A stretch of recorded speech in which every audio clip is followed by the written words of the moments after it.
Hello viewers, welcome to my folk style channel. நமக்கு இப்போ summer season வந்தாச்சு.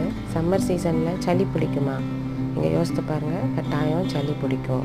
2 reason இருக்குது சளி பிடிக்கிறதுக்கு. ஒன்று வேர்த்து கொட்டி சளி பிடிக்கும், இல்லாட்டி ஃப்ரிட்ஜில் உள்ள ஐட்டம்ஸை கூல் ஐட்டம்ஸை நம்ம எடுத்து சாப்பிட்றதுனால நம்மளுக்கு சளி பிடிக்கும். அதுக்கு ஹாஸ்பிட்டல்லாம் போய் மருந்து மாத்திரைலாம் எடுக்கணும்னு அவசியம் இல்லை. இயற்கையாகவே மூலிகை பொருளான துளசி இலையை வச்சு நம்ம சளி தொல்லையை நீக்கிடலாம். அதுக்கு ஒரு கஷாயம் இருக்குது. அந்த கஷாயத்திற்கு பேர் துளசி இலை கசாயம். இந்த துளசி இலை கசாயம் உடனடியாக சளி தொல்லையை நீக்கிவிடும். இதுக்கு தேவையான பொருட்கள் துளசி இலை எல்லா இடங்கள்லையும் கிடைக்கும். சில்லு கருப்பட்டி, இதை ஸ்வீட்னஸ்க்காக நம்ம பயன்படுத்துகிறோம். இது 2 மட்டும் இருந்தால் போதும், சளி தொல்லை இனிமே நமக்கு இல்லை.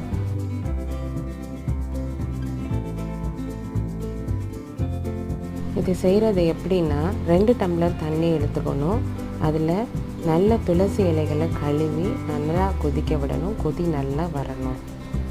கொதிச்சிட்டு இருக்க போது சில்லு கருப்பட்டியை நம்ம போடணும். சில்லு கருப்பட்டி முழுசாக கரையிற வரைக்கும் நம்ம வெயிட் பண்ணணும். தண்ணி 2 டம்ளர்லேருந்து 1/4 டம்ளர் வத்துற வரைக்கும் நல்லா கொதிக்க விடணும். இப்போ துளசி இலை கஷாயம் ரெடி. அதை நல்லா ஃபில்டர் பண்ணி ஆற வச்சிடணும். இதை நம்ம எப்போ குடிக்கணும்னா, வெறும் வயிற்றுல காலையிலே குடிக்கணும். இந்த துளசி இலை கஷாயத்தை குடித்தா போதும், சளி தொல்லை நம்மளுக்கு இனிமேல் வராது. இயற்கையை காப்போம், உடல் நலம் பெறுவோம். நன்றி.